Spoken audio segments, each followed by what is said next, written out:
നമസ്കാരം, പ്രവാസി മലയാളിയിലേക്ക് സ്വാഗതം. ഏറെ നാളായി നമ്മൾ ചർച്ച ചെയ്യുന്ന കാര്യമാണ് പ്രവാസികളുടെ തിരിച്ചുവരവിനെ കുറിച്ച്. എന്നാൽ പലപ്പോഴും പല രീതിയിലുള്ള വാർത്തകൾ എല്ലാവരെയും ആശങ്കപ്പെടുത്തുന്നുമുണ്ട്. പ്രവാസികളുടെ മടങ്ങിവരവിനെ കുറിച്ച് വ്യക്തമായ തീരുമാനമാകാത്തതാണ് ഈ ആശങ്കകൾക്കെല്ലാം തന്നെ കാരണവും. വിദേശ രാജ്യങ്ങളിൽ കുടുങ്ങിയ ഇന്ത്യക്കാരെ നാട്ടിലെത്തിക്കാൻ കേന്ദ്ര വിദേശകാര്യ മന്ത്രാലയം വിശദമായ പദ്ധതികളാണ് ഇപ്പോൾ തയ്യാറാക്കിയിരിക്കുന്നത്. തിരിച്ചുപോക്കിന് ഗൾഫിലെ ഇന്ത്യക്കാർക്ക് തന്നെയാണ് മുൻഗണനയും.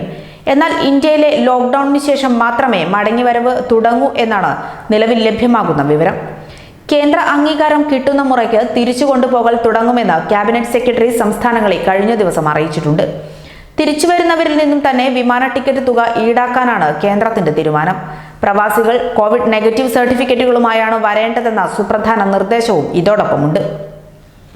ഇത് സൃഷ്ടിക്കുന്നത് വലിയ തോതിലുള്ള ആശങ്കയാണ്. കോവിഡ് ലക്ഷണങ്ങൾ ഇല്ലാത്ത ആളുകൾക്ക് നിലവിൽ ഗൾഫ് രാജ്യങ്ങളിൽ കോവിഡ് നെഗറ്റീവ് സർട്ടിഫിക്കറ്റ് കിട്ടുക എന്നത് വലിയ പ്രയാസകരമാണ് എന്നിരിക്കെ ഈ തീരുമാനത്തെ എങ്ങനെ നടപ്പിലാക്കും എന്നതാണ് ഏറ്റവും പ്രധാനപ്പെട്ട കാര്യം.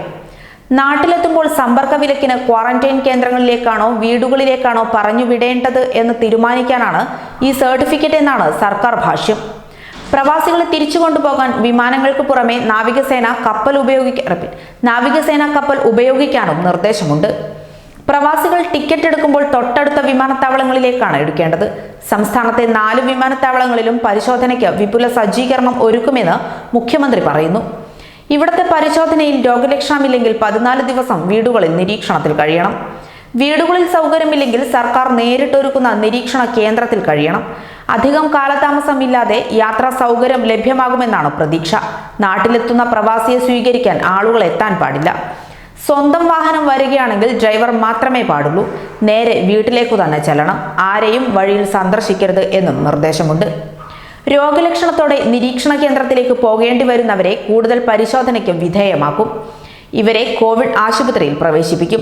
ഇവരുടെ ലഗേജുകൾ ബന്ധപ്പെട്ട കേന്ദ്രങ്ങളിൽ സൂക്ഷിക്കും. ഇതുമായി ബന്ധപ്പെട്ട് പഞ്ചായത്ത് തലത്തിൽ തന്നെ പ്രവർത്തനങ്ങളും ആരംഭിച്ചിട്ടുണ്ട്. പലയിടങ്ങളിലും പ്രത്യേക ഫോമുകൾ തയ്യാറാക്കി വിവരശേഖരണം നടത്താനുള്ള പ്രവർത്തനങ്ങളും പഞ്ചായത്ത് മെമ്പർമാർ മുഖേന ആരംഭിച്ചതായി റിപ്പോർട്ടുണ്ട്. കൂടുതൽ പ്രവാസി വാർത്തകൾക്കായി ഈ ചാനൽ സബ്സ്ക്രൈബ് ചെയ്യുക.